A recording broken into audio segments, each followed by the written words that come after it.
So this one's a bit of breaking news for plug-in solar and plug-in solar batteries. The government has just put out a tender for companies to do the safety study into plug-in solar batteries. So, a bit of a rewind.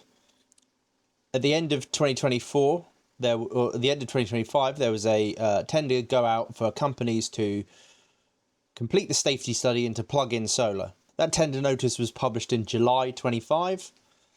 The inquiry period ended in August 25. Submissions closed by September. Contracts were signed in the late autumn.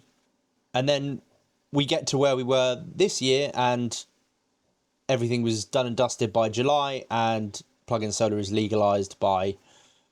to be legalised by the end of next week. So that's kind of the timelines that we got for plug-in solar. Now, this tender for the batteries puts out an outline for how long it's going to be and what we can expect on what kind of testing they want to be doing for batteries. So the new battery safety study of PS 262239 is a legal tender for companies to bid for the work for doing the test and for testing plug-in solar products, plug-in solar battery products. The timelines are that the study, after all the contracts are awarded and companies bid for the work, it should start around the 5th of October, and they have a estimated time frame of 18 months. So the consultation period might start after the March 2028. So those that were hoping for plug-in solar batteries to be legal for use in the UK in 2027, me included, seem to be very wrong. It's looking like it's going to be 2028. Made a note in my diary on the way here. Simply says, bugger.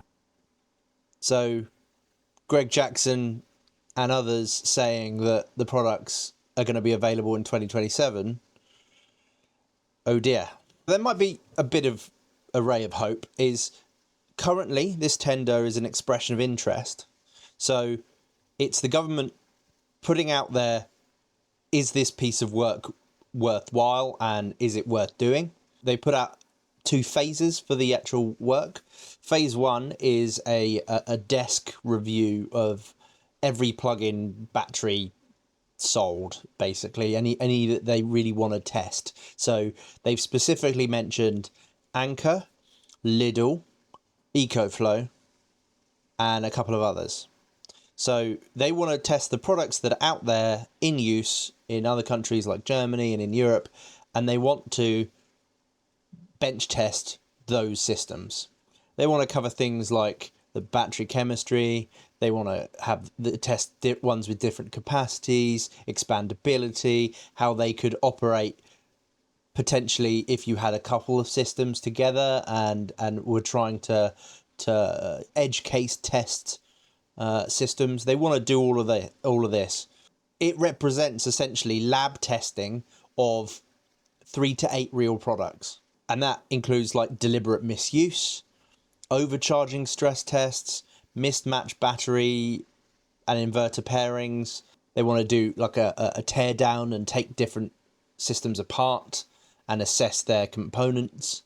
Apparently, written in there is also that they want to test exposing units to exposing an unmodified unit to a fire and monitoring the gases that the battery produces and how it operates while being actually set on fire. So the budget for this has been raised significantly from the plug-in solar tender. It's gone up by a fair amount. So not only is the study 3 times, 4 to 5 times as long, it's 3 times as more expensive. That might mean more companies will bid for the work, so that's a positive. and it clearly indicates that the government's taking it incredibly seriously. The government also, in part of the second phase, wants to understand where it's a good idea for the batteries to be located. Could someone realistically have one in their house, or do they all have to be regulated for outside use only?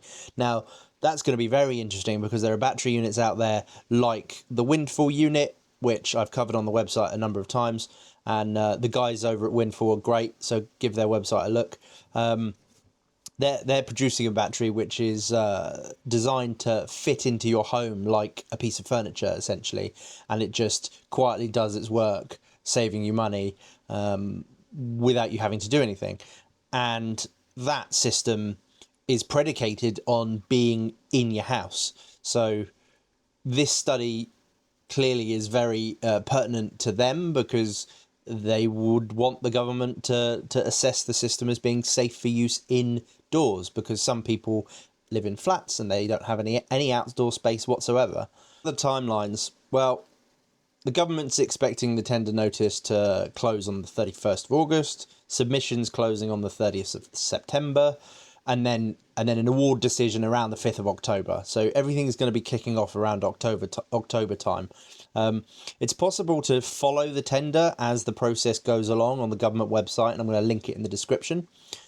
So you can sign in to the Gov UK tender service and flag it to be notified by email or through the website when that tender changes in any way. So I'm going to be doing that. I'm going to be following it very closely. But yeah, the crux of it is rigorous testing. Their budget is significantly higher. They want to be testing the units in a myriad of different ways, stress testing, etc. And the budget's increased. So sorry, the budget's increased significantly, and the time that the study is going to take has increased, and noticeably so. And I think it's going to upset a few people. So yeah, I think it's going to be one to watch. All of this is evolving so rapidly, and manufacturers are bringing out plug-in solar battery capable units, but are being essentially relegated to having to sell them as hardwired systems only. The fact that they can also be plug-in systems as well, they're just having to say, well, you can't do that now because of the legislation, and fair enough, because that's the case. But clearly these companies are not waiting around for this study to happen to get the products out on the UK market. They are forward thinking, and the hope is that these products pass these tests that the government are going to put them through, so that if the study comes out on the other end and a consultation period happens and the government says, yep, right, great, batteries are what we want to do next, that their systems are capable and meet the safety standards and things like that. Now, there are companies out there like EcoFlow and Anchor. They are over-engineering their systems in terms of safety so that they're not meeting the minimum threshold, so that they've got headroom that if the government has slightly stricter standards for plug-in solar, that their systems have a better chance of meeting it. It's worth also mentioning that the government is also waiting in the wings here with a budget that they want to roll out for plug-in battery systems specifically for low-income households. The government are essentially trying to beat the clock here on their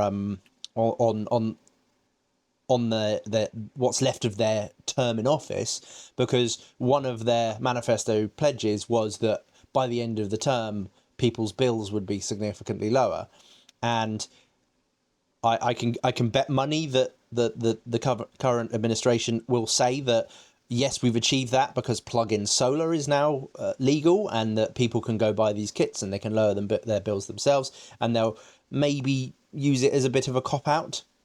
Personally, I think that would be a bit of a cop-out in terms of lowering people's bills, but it is a route to doing it, and no doubt they will take credit for it because they pushed it through quickly, and in that respect, maybe fair enough. If anyone has any questions, please let me know. This is breaking news, essentially. The tenders have only really just gone out. I got tipped off to it yesterday at the plug-in solar, or at the EcoFlow event in London at Battersea Power Station. I was doing a bit of networking there because it's one of the first events I've been to, and yeah, I was let know that this tender is out there and available to read yourselves. So, like I said, it's in the description. Please go and have a look, and let me know your thoughts in the comments. 2028, is that too late? Are people just going to accelerate and continue doing it just like Germany did? And there'll be potentially 1 million installations and 3 million unofficial, unregistered installations because people are just going to get on and do it. Let me know your thoughts. I'll be very interested to hear. I'm a little bit disappointed because I was under the impression the government's going to try and fast track this just as much as they did with plug-in solar. But maybe I'm wrong, and it's possible that is the case. Fingers crossed that Greg Jackson maybe knows something we don't, but this is official. This is an official tender. So yeah, we shall see. I'm going to have a follow-up video about the EcoFlow event yesterday, but I'm going to do have a little bit of a decompress and compile my notes. And one of the things I would recommend is you just jump over to UpsideDownFork's live stream that he had from the event. I'm going to link it in the description. He was very nice and invited Jonathan Tracy and I and the Battery Man and many others to just speak and help out on the on the Q&A session that he did live. Hope everyone's had a good week, and see you later.